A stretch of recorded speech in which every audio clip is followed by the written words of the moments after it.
Hi guys, welcome back to the channel. This is going to be a video on the Catalyst Clash Arena, something that's been in the contest for a long ass time and not many huge improvements have been done to this, and it seems to be the only Catalyst Clash based arena that has a buy-in of 10,000 battle chips, where the others don't have that buy-in. Also, before going anywhere, could you please check that your notifications for my channel are on all? Basically, I've been led to believe that there's been some problems of late, so yeah, if you wouldn't mind just checking out that they're selected to all, that would be amazing. And also subscribe and like the video as well. Thank you. So the whole reason behind me doing this was indeed to check out whether or not it was worth doing. And first of all, getting past the fact that you've got to enter in 10,000 battle chips, did I reach a point where I got that back? The answer was yes. It was largely around streak number 22 that I got that 10k back. Plus a little bit more if you consider the milestones, which are okay, but other milestones, especially with the generic arena grind, are usually a little bit better. And obviously the tier 4 basic one, as well as the tier 1 alpha arenas, do actually seem a lot better on paper. And it is one of these things where I hope in future that Kabam do address this arena, because it's becoming a little bit stale and a little bit boring, based on the fact that, you know, players want to get to these two things here right at the very end. And look, if they want tier 4 class catalyst crystals, more than likely they formed something from being in an alliance, but it does help out those that maybe are independent from alliance grind. I do feel these crystals kind of go away from the shift of the current meta of the game, or the current game balance of the game, whatever you want to call it nowadays. The fact is, the stuff that's in these crystals isn't really good enough for what we'd really expect from doing other aspects of grind. So what we're going to do is just quickly open these up, and we get one tier 1 alpha and some ISO, and it's like, it's quite good ISO. It's not bad.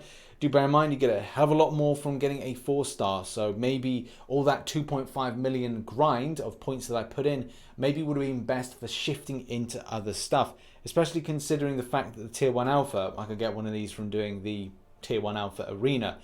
So are we at a point of going like, is this arena actually worth doing or worth having in the game nowadays? And the question remains, like 2.5 mil, where would that get me in other areas? Now, if I put in a nice clean 1.7 mil, more than likely I would get a current basic. And then what would I do with the other 800k of grind? And the answer would probably be, well, tier 1 alpha. If you put 800k in, you get that tier 1 alpha. If I'm getting a champion awakened from doing the basic, I also get a load more milestones and things.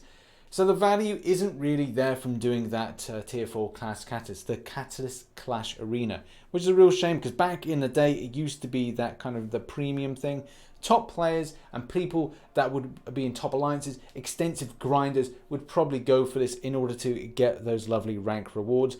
But nowadays, like, what's the point of one tier 4 class catalyst crystal? Even a point of saying like, well, if you get top 1% to 10%, top 11 to 20, as well 21 to 30, you're getting something that literally at an in-game level, you're like, this isn't really worth it. My final thoughts is, I hope that Kabam address the kind of scaling of this arena, because it's not really in keeping with the current meta of the game, as we've said constantly. I know Kabam are looking into arenas. Now, there's no time frames for this, but I do hope in the future that these are addressed. Not just this one here, but others. Extensive grinds that are being put into the Namor arena, putting in people putting about 80 mil, means that this is taking up a lot of people's time or a lot of financial pressure in order to get these said champions. It's a bit, you know, crazy for a mobile-based game, and obviously it's great that the whales are able to put in the money in the game. It does keep the game running, but at the same time there has to be checks and balances against stuff. The criticism and feedback need to be addressed, and one of those key things is indeed arena. The amount of 5-star shards, 4-star shards, 3-star shards players are getting back, against as well the time grind, and also the extent of milestones when you go further, because what, like, people are putting 80 mil and there's no milestones at a certain point. So past about, I think it's like 12, 14, maybe even 16 mil or higher, the fact is there's nothing that takes you even further, and that's the biggest problem. We've not got a threshold, a ceiling point for these cutoffs. It's a case of, right, well, it's 80 mil and going to you bust. That's the fact, and it's a bit of a shame. Either way, I really hope arenas are fully addressed, in particular this arena here, where most of the stuff nowadays you can just get for free. And I will never be doing it again unless Kabam choose to buff it. But I don't think that will be happening anytime soon. Either way, what are your thoughts on this arena? Have I got this completely wrong? Do you feel that this arena here is actually of quite good value? It'd be interesting to see the feedback in the comment section, whether or not players feel like this is an arena that, number one, shouldn't be there anymore. Number two, is still of value to them for X, Y, or Z reasons. And, you know, the final thing is maybe they just don't care, because there will be people that really just do not care about these aspects with Arena and will stick to things like questing. Either way, be interested to find out what your thoughts are.